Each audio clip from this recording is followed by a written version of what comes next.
Takumi is unexpectedly summoned to another world, finding himself standing before the goddess Nolan. However, the first thing she does is apologize sincerely, explaining that it was all a huge mistake. When the summoning spell is cast, it randomly selects individuals from Earth to become heroes in the new world. Takumi's life had been going well, and he was never meant to be summoned, but an error during the spell dragged him here along with the others. The mistake is blamed on the Holy Sidonia Empire, who recklessly activated the forbidden summoning spell. Because of this, Takumi was not sent to Sidonia like the other heroes, but instead to Nolan. Takumi asks Nolan if she can send him back to Earth, given that he was brought here by mistake. Unfortunately, Nolan explains that she cannot. Out of frustration over Sidonia's actions, Nolan had erased the summoning spell from the world's magic laws, making it impossible for anyone to move between worlds anymore. Worse yet, Takumi's original body had perished in the process, leaving him as a disembodied spirit. Panicking at the realization that he's a ghost, Takumi is reassured by Nolan that she has a plan. While she can't send him back, she can give him a new body and allow him to become a citizen of this world. As an apology, Nolan also offers him her blessing to make his new life easier. Takumi, with little choice, agrees to be reborn in this world,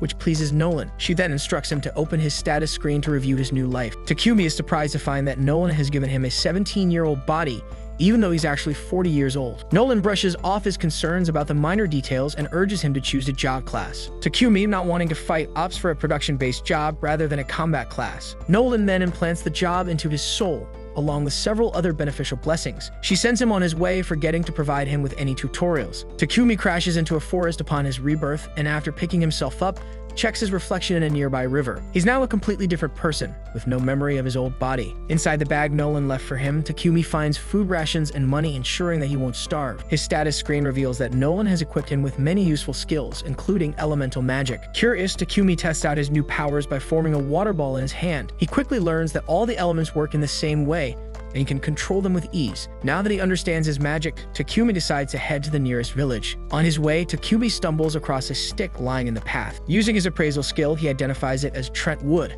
a material useful for crafting magic staves and spears. Deciding to try out his crafting abilities, he uses his skills to make a spear. He then spends the next hour gathering useful plants nearby, filling his item box with the plants when he realizes they won't fit in his bag. Suddenly, a young girl runs toward him, calling for help. She explains that a monster is chasing her, and Takumi soon sees a massive horned rabbit charging toward them. In a panic, Takumi attempts to defend himself, but in an accidental twist of fate, he ends up stabbing the rabbit in the head, killing it instantly. Surprised by his victory, Takumi realizes it was due to luck, not skill. As a result of the encounter, Takumi gains the job title of warrior, a class he didn't want. After ensuring the girl Molly is unharmed, Takumi learns she was out gathering herbs where she wandered too far from the village. Takumi, feeling it would be wasteful to leave it behind, stashes the rabbit in his item box.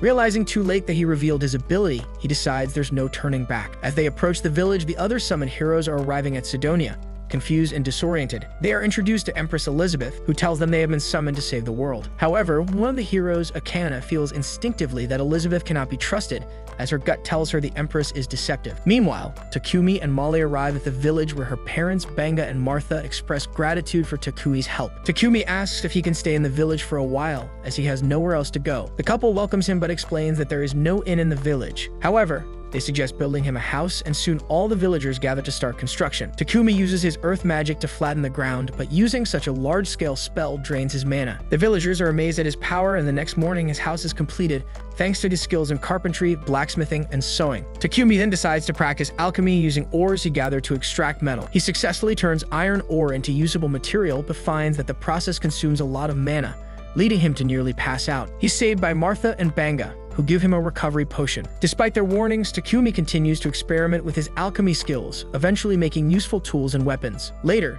Takumi asks Banga for some basic potions to use as templates for his own creations. After making his own potions with herbs he collected, he compares them to Banga's potions. Takumi's version appears more magical, but unsure of its effects, he tests it by building poison tolerance, consuming the potion until he nearly dies, then healing himself. One day, Takumi encounters a massive boar and a poison spire. The boar charges at him, and despite his attempts to defend himself with magic and a spear, nothing works. Just as he's about to be overrun, the spider intervenes, attacking the boar. Takumi, seeing the opportunity, uses alchemy to break down the boar's head, defeating it. The spider is injured, but Takumi heals it, and it ends up becoming his pet, which he names Maple. Returning to the village, Takumi shows off the giant boar and his new pet spider. The villagers are amazed, especially by the fact that he managed to tame such a dangerous creature. Takumi suggests they share the boar meat since it's too much for him to eat alone, and a feast is held in his honor. Banga brings him the valuable leftovers, which can be sold for money in the nearest city, Bolton. Takumi decides that his next destination will be Bolton. Meanwhile, Nolan is quietly pleased to see Takumi evolving, but her assistant questions her true intentions. After all, she gave Takumi a special body, her blessings, and, most importantly, sent him 1 year into the past, before the Sidonia Empire activated its spell. Yet Nolan simply notes that there wasn't any specific reason. The next morning, Takumi wakes up to find himself trapped in a web. He tells Maple, the spider girl, to apologize, but she says she's lonely because he's always busy with work. Feeling guilty, Takumi decides to take a break and spend some time playing with her. However, they're interrupted by Martha, who's stunned by the sight. He quickly reassures her that Maple wasn't trying to eat him, but Martha is more interested in the spider silk. We learn that spider silk is incredibly rare and is typically used to make clothes for nobles. Martha needs Maple to spin a more elastic version of the silk, and although Takumi doubts she'll cooperate, Maple surprises them by doing exactly what Martha asked. Takumi reminds Maple of their promise to play together, but she declines, saying she's now busy, so he heads off to complete his own tasks. It's been a month since he arrived in the village, and although he's grown close to everyone, he knows it's time to move to a bigger city to pursue alchemy. But he's unsure how to break the news to everyone who has been so kind to him. Boone presents Takumi with a new set of armor and even offers to fix his shoes, joking that they'll help him kick harder. Takumi laughs, reminding them he's just an alchemist. Banga arrives as well, and Boone tells Takumi that it'll be lonely without him, but they all understand that he needs to move forward. Banga mentions that a merchant named Paypek will soon be arriving, and that travel arrangements have already been made for Takumi to go with him. Deeply grateful, Takumi thanks them. Later, Takumi runs into Martha, who's carrying parts of a horned rabbit. Although the meat tastes great, she says it has to be discarded due to a lack of proper facilities. Takumi offers to purify it with his magic, surprising her with the revelation that he can use light magic. She urges him to keep it a secret. Those who can use light magic are rare, and even mid-level users can earn a fortune. Over the next few days, Takumi quietly helps develop the village using his powers, wanting to give back before he leaves. Eventually, Paypek arrives, surprised by the village's rapid development. Banga introduces him to Takumi, and before they leave, he gives Banga a healing potion, one of 100 he left at Takumi's home. Martha and the villagers gather to see him off. They present Takumi with a cloak made of maple silk. Touched, he promises to treasure it. Paypek notices Takumi's deep bond with the villagers. One of his guards, Heath, is moved to tears, while another, Real, teases him for acting like an old man. Paypek introduces them as the Lion Fang Adventuring Party, and Takumi realizes they're his escorts. The group asks Takumi about his luggage, and he mentions he has a pet spider. When they peek inside, Maple surprisingly warms up to their third member, Bogar, making the rest jealous. Amid the laughter, Paypek asks if Takumi has more potions for sale, but before he can respond, the carriage suddenly halts. They're ambushed by goblins. The Lion Fang members spring into action, excited to deal with the monsters. Takumi is terrified. This is his first real encounter with goblins. Paypek reassures him that it's a common danger for merchants. The party defeats the goblins, though Real notes it took longer than expected. 3 days later, they finally arrive in Bolton, a city in the Barkula Kingdom. Takumi is overwhelmed by how different it is from the village. He heads to the Adventurers Valkyries guild with the Lion Fang to report the completed escort mission. Takumi tells the receptionist he wants to join the Alchemists Guild, but she whispers that there's no official branch in the city. Most people just register with the Adventurers Guild and use the guild card as a general ID. It only remains valid if the holder completes at least one quest a month. Takumi registers both himself and Maple. The receptionist is shocked to see such a dangerous pet, but processes it anyway. Later, Takumi visits Paypek's headquarters to sell his potions. Paypek offers to buy everything for around 7 million yen. Takumi is thrilled, though Paypek admits he's underpaying a bit since Takumi is still unknown in the market. Suspicious but trusting his gut, Takumi decides to accept the deal. Paypek then recommends a rental house with a built-in workshop, perfect for an alchemist. Takumi is surprised when they reach the place. It's a mansion. He jokes that it must be haunted, but Thomas, Papek's assistant, assures him it's not. While exploring the city, Takumi smells a horrible stench. Thomas explains that nobles use ancient magical purifiers from dungeons to manage sewage, but commoners can't afford them. Occasionally, priests are hired to clean it, but mostly people just endure the smell. The next day, Takumi moves into his mansion and gets to work building a toilet. Using materials from Papek's company and his magic, he successfully purifies the waste system, leveling up both his alchemy and light magic in the process. Exhausted, he drinks a potion to recover. Just then, he hears a scream. Papek has been caught in Maple's web, but to everyone's surprise, Papek finds it cozy rather than threatening. Takumi still apologizes, and Papek shrugs it off. He's far more interested in the toilet, amazed by its cleanliness and functionality. He asks Takumi if he can use light magic. Remembering Martha's warning, Takumi begs him to keep it a secret. Papek agrees, under one condition. Takumi must make 100 more toilets. Overwhelmed, Takumi thinks of hiring help. Papek suggests getting a slave, as slave contracts are sealed by magic, ensuring secrecy. They also provide reliable household help and protection. Papek also explains that Takumi's affinity for light magic means he's chosen by the Church of Divine Light, the dominant religious power in the Holy Empire of Sidonia. But Takumi knows the church exploits light magic users, so they must keep his identity secret. Takumi is reluctant to use slaves, but he acknowledges the workload. Pick insists that getting a slave would be the best option for Takumi.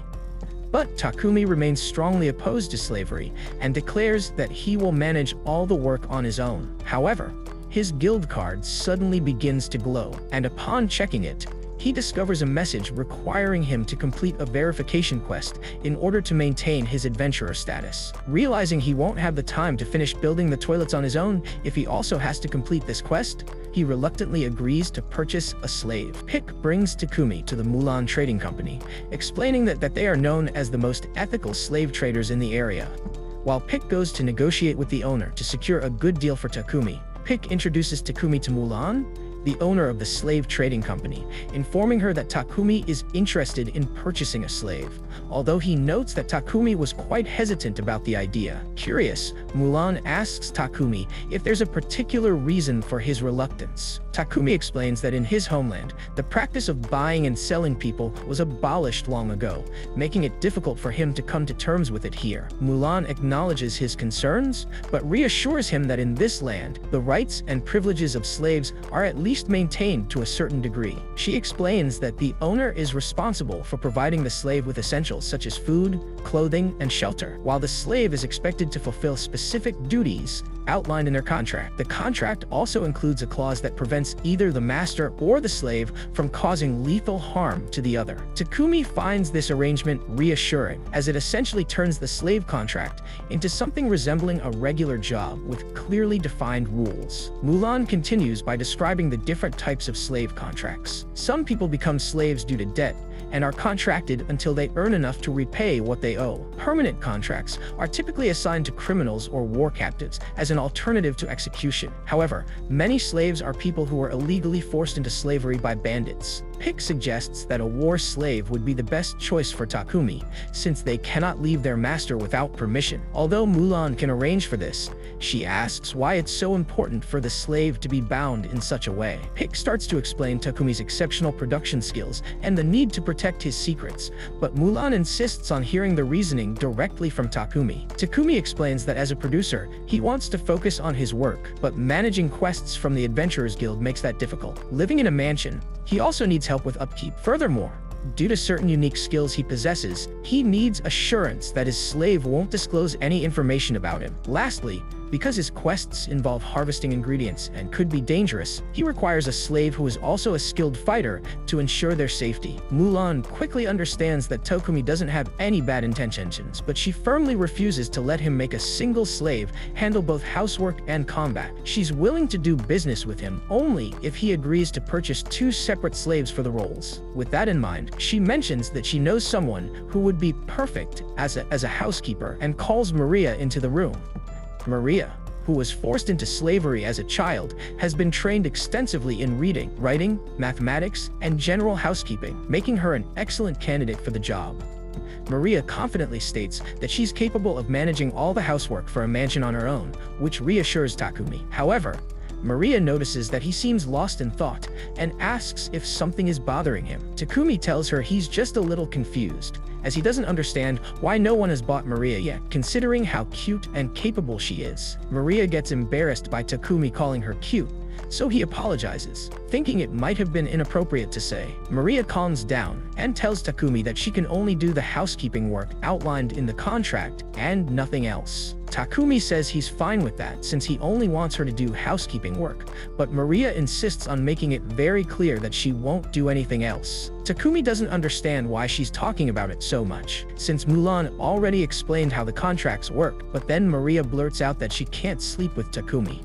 He feels flustered as well, but reassures Maria that his intentions are genuine. He only wants her as a housekeeper and nothing inappropriate. With that clarified, Takumi asks Maria if she's still willing to form a contract with him, to which she happily agrees. With the matter settled, Mulan announces that she'll begin drafting the contract for Maria. However, when it comes to a battle servant, Mulan explains that she doesn't currently have anyone who meets Takumi's criteria. Hearing this, Maria calls her out, claiming that Sophia is still around. Mulan doesn't appreciate being challenged and sharply tells Maria to return to her room and start packing her belongings. After Maria leaves, Takumi asks Mulan if what Maria said is true. Mulan confirms that there is indeed a battle slave in the building, but warns that Sophia might not be a good match for him due to her many issues. Mulan attempts to end the conversation, but Takumi, intrigued, requests to meet Sophia. Reluctantly, Mulan agrees and takes him to her room. When they arrive, Sophia is startled to see that the visitor is the boy she encountered in the courtyard earlier. Mulan explains Sophia's background,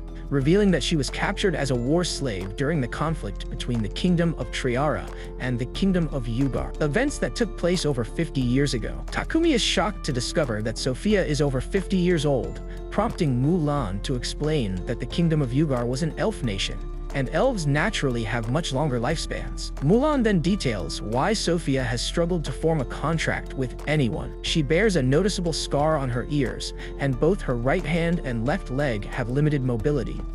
These physical issues alone make her unsuitable for most seeking a battle slave, but on top of that, she has also lost her ability to use elemental magic, a defining trait of elves, indicating she might be cursed. Given all this, Mulan doubts that Sophia could be of any help to Takumi on his quests. Despite her concerns, Takumi insists on assessing the situation himself and requests some time alone with Sophia. Mulan hesitantly agrees and leaves the room. Once they are alone, Takumi gently holds Sophia's face and looks into her eyes.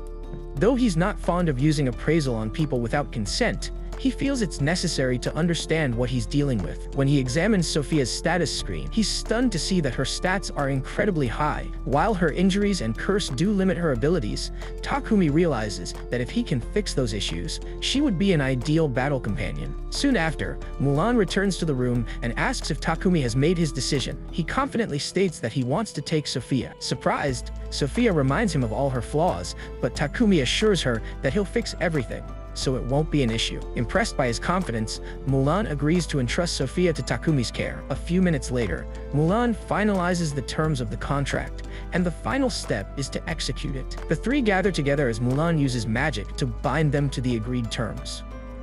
Once the process is complete, Maria and Sophia officially become Takumi's slaves. Maria expresses her gratitude to Takumi for choosing her and vows to work hard to meet his expectations, with Sophia echoing the sentiment. The trio eventually heads back to Takumi's house, and the moment he opens the door, Maple excitedly leaps out to greet him. Concerned for Takumi's safety, both Maria and Sophia immediately tense up, with Sophia preparing to attack. However, Takumi quickly stops her and explains that Maple is actually his pet killer spider. Though puzzled by the revelation, the two decide to accept it and act as if it's completely normal. A little while later, Takumi shows them to one of the empty rooms in the mansion. Sophia and Maria really like it, so Takumi tells them that Sophia can have this one, and Maria can take the room next door. Neither of them can believe that Takumi is willing to give them their own rooms, but since he isn't using the rooms anyway, he thinks it would be nice if someone got some use out of them at least. Additionally, there is also a large bath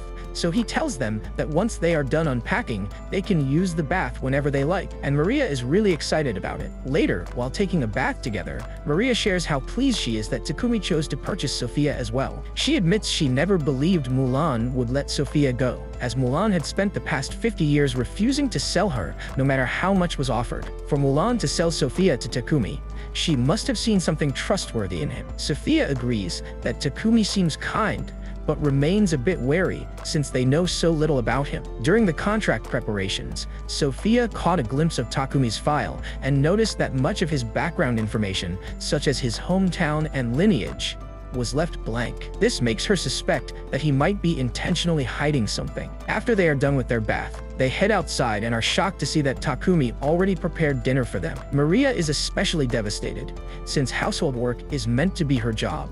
So if Takumi handles everything himself, then she feels useless. Takumi explains that he was just trying to make Maria's first day on the job a little easier, but if it makes her feel better, he will let her handle the rest of the chores on her own. For now, he asks them to sit down so they can all have dinner together. Sophia is hesitant, since servants usually don't get to eat at the same table as their master. Takumi understands that she may think his behavior is strange for a slave owner, but he doesn't want her to get stuck on tradition. On the topic of tradition, Takumi mentions that he's not particularly fond of being called master all the time, and suggests that they call him by his name instead. Sophia, however, asks if this is a formal order. Takumi clarifies that he doesn't want to force her to call him by his name if it makes her uncomfortable. While Maria seems perfectly fine with addressing him by name, Sophia remains a bit reluctant. The next day, Takumi heads to Pick's trading company to pick up a package he ordered. Pick says he did his best to wrap it up securely, but still wants Takumi to be careful when carrying it home. On his way back, Takumi notices a church nearby, so he heads inside and kneels down to pray to Nolan. He thanks her for all the skills she gave him, since they've really helped him, but there's something he's been meaning to ask.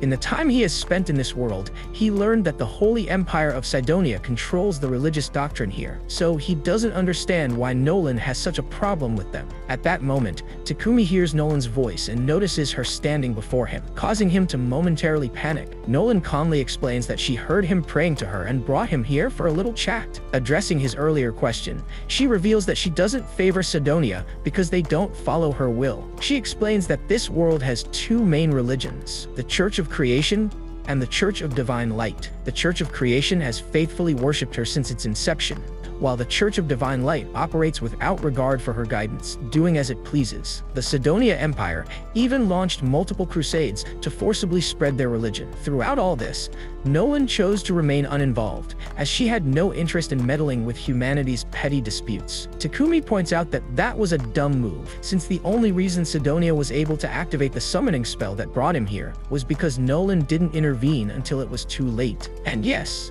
it sounds bad when he puts it like that, but she gave him all her blessings to make up for her mistake. However, there is something she needs to tell him. Most of her blessings will remain with him forever, but there is one that will fade away: the unusually great luck he has been having recently. She basically gave him a beginner's tutorial by allowing him to meet such nice and helpful people, but soon he will end up meeting people with malicious intentions. From now on, the results of his actions will completely depend on him. Shortly after, Takumi arrives home, only to trip over Maple, who eagerly greets him. Sophia and Maria rush to check on him, but when Sophia tries to take the package he brought, he quickly stores it in his item box to keep her from touching it. He then informs them that he'll be working in his workshop for a while and requests not to be disturbed. Sophia, noticing the package was wrapped in high-grade magical paper, grows suspicious, suspecting it might contain something dangerous. Unable to ignore her doubts, she follows Takumi to his workshop. There, she is shocked to witness him dipping a knife in poison, deliberately cutting himself, and immediately healing the wound. His actions seem bizarre and unsettling. When Takumi casually mentions Maria's name during his experiment, Sophia's suspicions intensify, leading her to believe he has sinister intentions toward Maria. She tries to attack him, but overwhelmed by exhaustion, she collapses on top of him instead. Takumi checks her status to figure out what's wrong and discovers that she is suffering from extreme exhaustion, likely due to her curse. A wound like this normally wouldn't be that difficult to heal, but because of the curse, it takes a lot of effort. Takumi finally manages to heal her hand, and in the process, his light magic levels up, He later carries Sophia up to her room, and since his light magic leveled up, he now has enough power to dispel her curse. So he pours all his magic into it and eventually is able to fully heal Sophia, as well as lift her curse. She's still unconscious due to exhaustion, but she should be fine once she gets a little rest. A couple of hours later, Sophia wakes up, and upon seeing Maria, urgently warns her to run, convinced that Takumi is completely insane based on what she witnessed earlier. Maria, however, has no idea what Sophia is referring to, but she's more certain than ever that Takumi is a genuinely good person. To prove her point, Maria holds up a mirror for Sophia, revealing the changes Takumi has made. Sophia is stunned to realize that her body has been healed and her magic restored. Determined to understand, Sophia steps outside to confront Takumi, who confirms that he successfully removed her curse. He explains that it required enduring significant pain and effort to level up his skill, but he reassures her that she doesn't need to feel burdened by it. After all, he had promised to heal her. Sophia comes to the realization that she had entirely misjudged Takumi. Overwhelmed with gratitude for the kindness he has shown her, she kneels before him and solemnly vows to serve him faithfully for the rest of her life.